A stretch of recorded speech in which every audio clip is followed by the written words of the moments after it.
যেটা 15 বছরে হয় নাই সেটা আজকে হয়েছে। অলমোস্ট আমার গায়ে ধাক্কা দিয়ে আমাকে ফেলে দেওয়ার চেষ্টা হয়েছে। যেই বিএনপির নেতা কর্মীদের জন্য গত 15 বছর লড়াই করলাম, তারা আমাকে এখন ধাক্কা দেয়। তো ঠিক আছে, ধাক্কার বদলে তো ধাক্কা আসবেই, তাই না? সেটাই হয়েছে।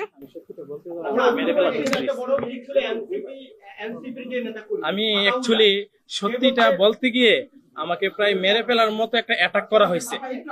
আর যদি উনি না থাকতেন কিংবা আমার ভাই শুভ না থাকতেন তাহলে হয়তোবা ওনারা আমাকে মেরে ফেলতেন, এরকম একটা অবস্থা হয়েছে।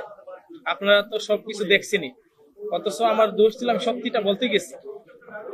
নির্বাচনের আগে একটা সীমানা নিয়ে যদি এইরকম আচরণ আমরা দেখি নিজের দলের মধ্যে, হু নোজ নির্বাচনে কি হবে। মুশকিল হচ্ছে উনি যেহেতু খুব পরিচিত কোনো মুখ নন, উনি এনসিপি থেকে এসেছেন না জামাত থেকে এসেছেন আমি জানি না, তবে উনি প্রথম, আমি জানি না যার কথা আপনি বলছেন, একজন আমাকে ধাক্কা দিয়েছেন, পাঞ্জাবি পরে, হ্যাঁ একজন ধাক্কা দিয়েছেন। তারপরে আমার লোক তো বসে থাকবেন, আমি তো একজন মহিলা, এবং পরে যখন আমার লোকজনকে মারধর করেছে আমার লোকজন জবাব দিয়েছে। সিম্পল। আপনার প্রিয় কাপড়ের যত্নে এলো এনজাইম সমৃদ্ধ অরিক সিল্ক।